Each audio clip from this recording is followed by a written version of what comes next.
नमस्कार विद्यार्थियों, स्वागत है आप सभी का। जहाँ से हमने क्लास को लाइव बंद किया था वहीं से मैं स्टार्ट कर रहा हूँ और मैं आप लोगों को बताना चाहूँगा हमारे क्लास 12th वाले बहुत सारे स्टूडेंट ने सही जवाब दिया है। जी हाँ दोस्तों, आप इस वीडियो को शुरू होते ही आप ये समझ रहे होंगे कि क्या बोल रहे हैं। जी हाँ, इससे पहले इससे आगे का जो हमने वीडियो बनाया था और उसमें हमने 8, 8, 9, 10 और 11 नंबर के प्रश्नों के उत्तर पूछे थे विद्यार्थियों से, जो भी हमारे कक्षा 12वीं में हैं। वार्षिक परीक्षा का पेपर देने वाले हैं 2 मार्च को। उन विद्यार्थियों से मैंने कमेंट बॉक्स में पूछा था कि इनके आंसर आपको सही बताना है। बहुत सारे विद्यार्थियों ने बिल्कुल सही जवाब दिया है और देखिए मैं उनका नाम भी बता देता हूँ कौन कौन है।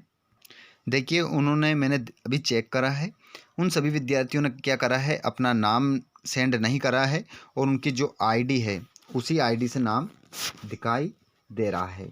तो विद्यार्थी, अगर आप में से कोई ऐसा बच्चा है जिसने कमेंट करके बताया था तो आप लाइव क्लास में मुझे बता दें, ठीक है, कौन कौन ने अपना नाम सेंड करा था।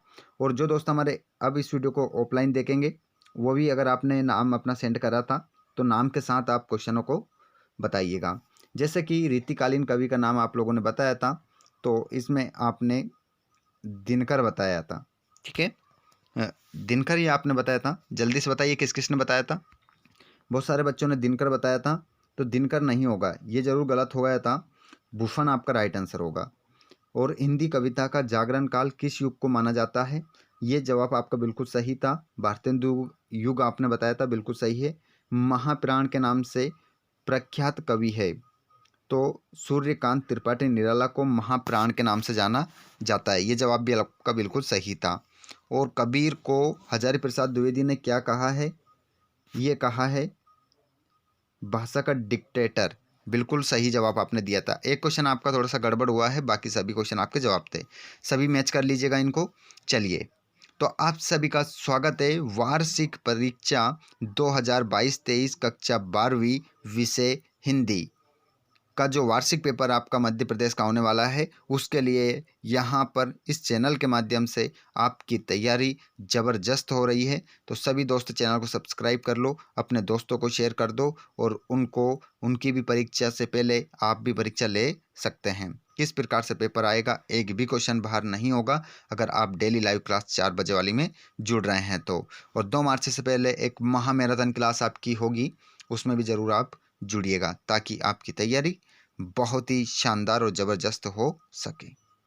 यहाँ पर देखेंगे अगला क्वेश्चन, आदिकाल में प्रमुख रूप से का सजीव वर्णन हुआ है। देखिए आदिकाल में प्रमुख रूप से किसका सजीव वर्णन हुआ है, ये आपको बताना है।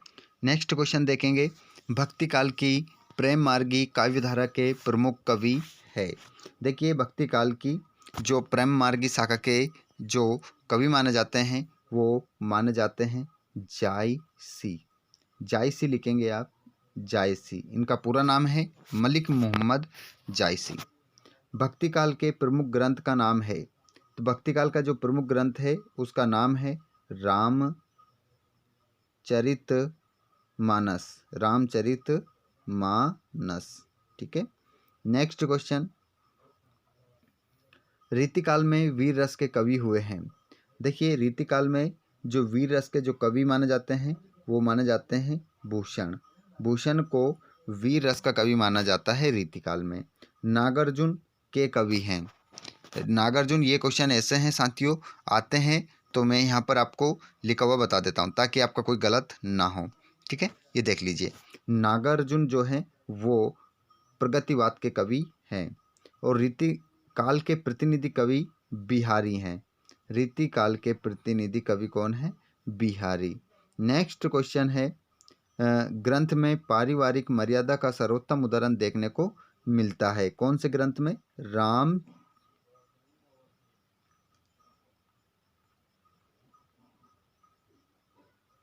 मानस, रामचरित मानस।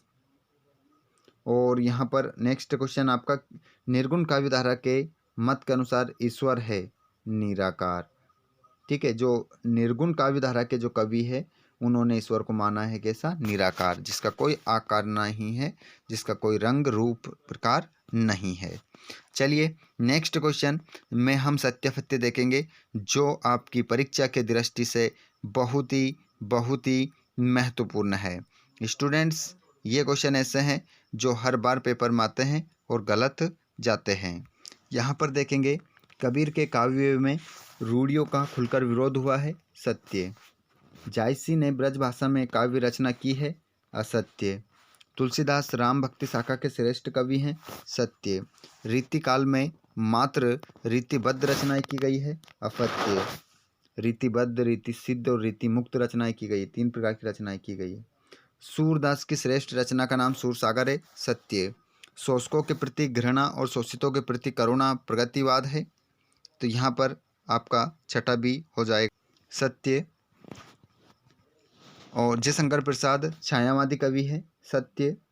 प्रयोगवादी कवियों ने प्रकृति का मानवीकरण किया है, असत्य, क्योंकि प्रकृति का मानवीकरण तो छायावादी कवियों ने किया है। छायावादी कवियों ने प्रकृति का मानवीकरण किया है, देखिए सही बात है। और लौकिक साहित्य आदिकाल की विशेष उपलब्धि है, सत्य। और भूषण रीतिकाल के कवि थे, सत्य। और हिंदी साहित्य का स्वर्णयुग रीतिकाल को माना जाता है, जी गलत, भक्तिकाल को माना जाता है। चलिए आगे देखते हैं। नेक्स्ट क्वेश्चन में आपको जोड़ी मिलाना है, हिंदी कविता का जागरण काल। भारतेंदु युग से मिलाएंगे। भक्ति काल के सर्वाधिक लोकप्रिय महाकाव्य कवि तुलसीदास जी। और ज्ञान मार्ग शाखा के कवि हैं कबीरदास। और कृष्ण भक्ति शाखा के प्रतिनिधि कवि हैं सूरदास। और श्रृंगार काल कहा जाता है रीतिकाल को। और द्विवेदी युग के प्रवर्तक महावीर प्रसाद द्विवेदी और सूरदास को मिलाओगे आप भक्ति काल से, ठीक है। ये हो चुका है आपका मैच, मतलब जोड़ी। अगली जोड़ी फिर देखिएगा, हिंदी साहित्य का स्वर्णयुग भक्तिकाल, छायावाद के प्रवर्तक कवि जयशंकर प्रसाद, महादेवी वर्मा छायावाद की कवित्री है। प्रगतिवाद के जो कवि हैं रामधारी सिंह दिनकर हैं। रीतिकाल की प्रमुख भाषा है ब्रजभाषा। और राम भक्ति शाखा के कवि हैं तुलसीदास जी। चलिए नेक्स्ट क्वेश्चन। अब यहाँ पर जो क्वेश्चन आप देख पा रहे हैं, 6 क्वेश्चन आपकी स्क्रीन पर है। जगनिक द्वारा रचित कृति का नाम क्या है? पद्मावत किस कवि की रचना है? पद्मावत। और रीतिकालीन कविता में भावपक्ष प्रबल है या कलापक्ष? बिहारी सत्सई किस काल की रचना है? रीतिकाल को अन्य नाम से किस नाम से जाना जाता है? और तुलसीदास ने रामचरितमानस की रचना किस भाषा में की है? कितने क्वेश्चन है? 6 क्वेश्चन है।